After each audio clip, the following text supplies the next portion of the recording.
Sejarah ringkas Imam Al-Ghazali bagian ketiga. Sebagaimana filosof Inggris David Hume tahun 1711 sampai 1776 Masehi, yang mengemukakan bahwa perasaan adalah sebagai alat yang terpenting dalam falsafah. Di waktu dia menentang aliran rasionalisme, yakni satu aliran falsafah yang timbul di abad ke-X YI3, yang semata-mata berdasar kepada pemeriksaan panca indera dan akal manusia. Al-Ghazali telah mengemukakan pendapat yang demikian selama 700 tahun terlebih dahulu dari David Hume.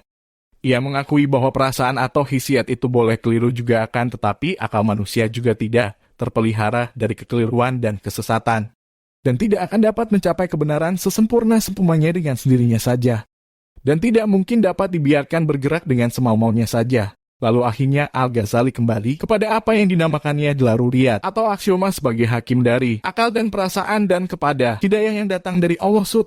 Al-Ghazali tak kurang mengupas falsafah Socrates, Aristoteles, dan memperbincangkan berbagai masalah yang sulit-sulit dengan cara yang halus dan tajam. Tak kurang ia membentangkan ilmu mantik dan menyusun ilmu kalam yang tahan uji dibandingkan dengan karangan-karangan filosof yang lain. Semua ini menunjukkan ketajaman otaknya. Di samping itu tidak enggan dia berkata dengan kerendahan hati serta khusyuk akan kata wallahu alam. Artinya Allah yang maha tahu. Dalam zaman Al-Ghazali masih berkobar pertentangan antara ahli tasawuf dan ahli fikih. Maka salah satu dari usaha Al-Ghazali ialah merapatkan kedua golongan yang bertentangan itu. Baik semasa hidupnya atau sesudah wafatnya, Al-Ghazali mendapat teman sepaham di samping lawan yang menentang akan pendiriannya. Yang tidak sepaham diantaranya ialah Ibnu Rushd, Ibnu Taimiyah, Ibnu Qayyim, dan lain-lain dari ahli fikih. Di dunia barat, Al-Ghazali mendapat perhatian besar, mendapat penghargaan dari para filosof. Di antaranya dari Renan Casanova, Carta Deux, dan yang lain. Seorang ahli ketimuran Inggris memamas. Sumber pernah memasukkan Al-Ghazali menjadi salah seorang dari 4 orang pilihan pihak Islam dari mulai zaman Rasulullah SAW sampai kepada zaman kita sekarang, yaitu 1. Nabi besar Muhammad Sallallahu Alaihi Wasallam sendiri. 2.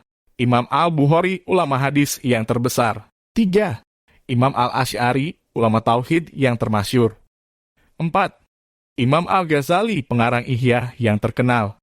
Demikianlah sekelumit dari sejarah hidup ulama besar ini, dengan kita menyebutkan beberapa bidang lagi, di mana Al-Ghazali mempunyai saham yang tidak kecil, seperti bidang pendidikan, dakwah, fikih, dan lain-lain. Semoga pusaka ilmiah yang ditinggalkan Al-Ghazali dapatlah kiranya diambil faedahnya oleh umat manusia umumnya dan umat Islam khususnya. Amin.